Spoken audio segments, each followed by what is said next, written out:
ನೋಡಿ, ರಾಮಲಿಂಗಾರೆಡ್ಡಿಯವರು ಈ ರಾಜ್ಯದಲ್ಲಿ ಒಳ್ಳೆಯ ಮಂತ್ರಿಗಳು ಮತ್ತು ಯಾವುದೇ ರೀತಿಯ ವಿವಾದಾತ್ಮಕ ಆಗಲಿ ಭ್ರಷ್ಟಾಚಾರ ಆಗಲಿ ಯಾವುದೂ ಸಹ ಇರಲಾರಂಥ ಒಬ್ಬ ಒಳ್ಳೆಯ ವ್ಯಕ್ತಿ. ಅವರು ಕೇಳ್ತಾ ಇರೋದು ನಿಜ ಅಲ್ಲ. ಈ ಜಲಸಂಪನ್ಮೂಲ ತೊಗೊಂಡು ಏನು ಮಾಡ್ಬೇಕು ರೀ? ಬೆಂಗಳೂರಿನಾಗ ನೀರಾವರಿ ಉತ್ತರ ಕರ್ನಾಟಕದ ನಮ್ಮ ಸಚಿವರಿಗೆ ಕೊಡಬೇಕು. ಅದು ಯಾರಿಗೆ ಕೊಡ್ತಾರೆ ಕೊಡಲಿ, ಉತ್ತರ ಕರ್ನಾಟಕದವರು. ಯಾಕಂದ್ರೆ ಕೃಷ್ಣ ಮೇಲೇ ಹೆಚ್ಚಿನ ಇದು ಅದಾವೆ. ಕಾವೇರಿ ಕೃಷ್ಣ ಎರಡೂ ಬೇಕು. ಅದರೊಳಗೆ ಕೃಷ್ಣ ಮೇಲೆ ಹೆಚ್ಚು ಯೋಜನೆಗಳು ಇರೋದ್ರಿಂದ ಈಗಾಗಲೇ ಅದನ್ನು ಖಾಲಿ ಮಾಡಿ ಹೋಗಿಬಿಟ್ಟಾರೆ ಹಿಂದಿನ ನೀರಾವರಿ ಸಚಿವರು, ಅರ್ಥಾತ್ ಈಗಿನ ಮುಖ್ಯಮಂತ್ರಿಗಳು.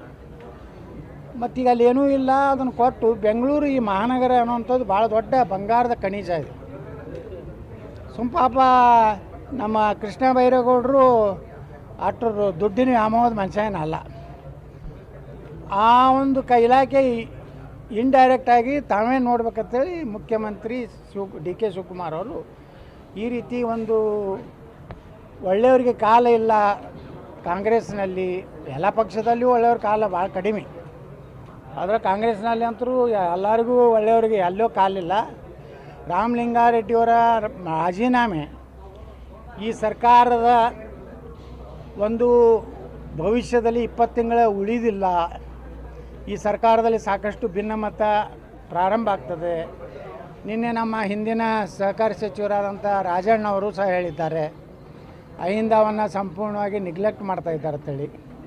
ಅಹಿಂದಾನೇ ನಮ್ಮ ದೊಡ್ಡ ಒಂದು ಶಕ್ತಿ ಇತ್ತು, ಅದನ್ನು ಕುಂದಿಸುವ ಕೆಲಸ ಮಾಡ್ಯಾರ ಅಂತೇಳಿ ರಾಜಣ್ಣ ಹೇಳಿದ್ದಾರೆ. ಈ ರೀತಿ ಅಪಸ್ವರ ಏನು ಪ್ರಾರಂಭ ಆಗಿದೆ. ಇವತ್ತು ಕರ್ನಾಟಕದಲ್ಲಿ ಮೊದಲೇ ವಿಕೆಟ್ ಪತನ ಆಗಿದೆ. ವಿಜಯಪುರದಲ್ಲಿ ಮೊದಲನೇ ಹೋರಾಟ ಪ್ರಾರಂಭ ಆಗಿದೆ. ವಿಜಯಪುರ ಹೋರಾಟಕ್ಕೂ ಕರ್ನಾಟಕದ ಸಚಿವ ಸಂಪುಟಕ್ಕೂ ಎರಡು ಏನು ಸ್ಪಷ್ಟ ಸಂದೇಶ ಅಂದರೆ ರಾಜ್ಯ ಸರ್ಕಾರ 20 ತಿಂಗಳು ಪೂರೈಸೋದು ಆಗೋದಿಲ್ಲ ಮತ್ತು ರಾಜ್ಯದಲ್ಲಿ ಹಿಂದೂ ವಿರೋಧಿ ಸರ್ಕಾರ ನಡೆದಿಲ್ಲ ಅನ್ನೋಂಥ ಸಂಕೇತ ಇವತ್ತು ವಿಜಯಪುರದಲ್ಲಿ ನಡೆದಿದೆ. ಮತ್ತು ಕರ್ನಾಟಕದಲ್ಲಿ ರಾಮಲಿಂಗಾರೆಡ್ಡಿಯವರು ರಾಜೀನಾಮೆ ಕೊಟ್ಟಂಥದ್ದು ಧೈರ್ಯ ಮಾಡಿ ನಾನು ಇಷ್ಟೇ ಹೇಳ್ತೀನಿ, ಅವರು ಏನು ಸರಿಬಾರ್ದು. ರಾಜೀನಾಮೆ ಅಂಗೀಕಾರ ಆಗಬೇಕು ಮತ್ತು ಆ ನಗರಾಭಿವೃದ್ಧಿ ಬೆಂಗಳೂರು ನಗರಾಭಿವೃದ್ಧಿ ಅನ್ನೋಂಥ ಬಂಗಾರದ ಕಣಜ ರಾಮಲಿಂಗಾರೆಡ್ಡಿ ಅವ್ರು ಸಿಕ್ಕರೆ ಪಾಪ ಅಲ್ಲಿ ಬಡವರಿಗೆ ಬೆಂಗಳೂರಿನವ್ರಿಗೆ ಸ್ವಲ್ಪ ಭ್ರಷ್ಟಾಚಾರದ ಒಂದೇನು ದಾಹ ಇದೆ ಕಡಿಮೆ ಆಗ್ತದೆ ಅಂತ ನನಗೆ ಅನ್ನಿಸ್ತದೆ. ಈ ಪರ್ವ ಮುಂದುವರಿತಾರೆ ರಾಜೀನಾಮೆ ಪರ್ವ 100% ನೋಡಿರಿ. ಈಗ ಅಲ್ಲಿ ಯಾರೂ ಸಮಾಧಾನ ಇಲ್ಲ. ನಮ್ಮ ಎಂ ಬಿ ಪಾಟೀಲ್ರೆ ನಿನ್ನೆ ನೋಡಿದ್ರೆ ಪ್ರಮಾಣ ವಚನ ತೊಗೊಂಡ ಮ್ಯಾಗ ಹಿಂಗೆ ಮಾಡಿದ್ರು.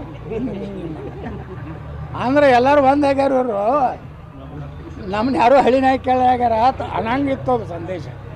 ಎಂ ಬಿ ಪಾಲ್ರೆ ಅಸಮಾಧಾನ ಹೊರಗೆ ಬಿತ್ತ, ರಾಮಲಿಂಗಾರೆಡ್ಡಿ ಅವ್ರದ್ದು ಹೊರಗೆ ಬಿತ್ತ. ಇನ್ನೂ ಯಾರ್ಯಾರು ಅದವ್ರ ಗಿರಾಕಿಗಳು ಗೊತ್ತಿಲ್ಲ. ಇನ್ನೂ ಮತ್ತೆ ಇನ್ನೂ 20 ಮಂದಿನ ನಾವು ಸಚಿವರು ಮಾಡಬೇಕು. ಅದ್ರ ಗತಿ ಏನು? ಎಲ್ಲ ಹಸದು ಕೂತಾರೆ. ಎಷ್ಟೋ ಮಂದಿ ಕಣ್ಣೀರು ಹಾಕ್ಯಾರ. ಯಾರು ನಮ್ಮ ಸಂತೋಷ್ ಲಾಡ್ ಕಣ್ಣೀರು ಹಾಕೋತ ಹೋಗ್ಯಾರ. ಅಲ್ಲಿಂದ ದ ಗ್ರೇಟ್ ಜಮೀರ್ ಅಹಮದ್ ಖಾನ್ ಅರ್ಧಕ್ಕೆ ಪ್ರಮಾಣ ವಚನ ಅರ್ಧಕ್ಕೆ ಬಿಟ್ಟು ಹೋಗ್ಯಾರ.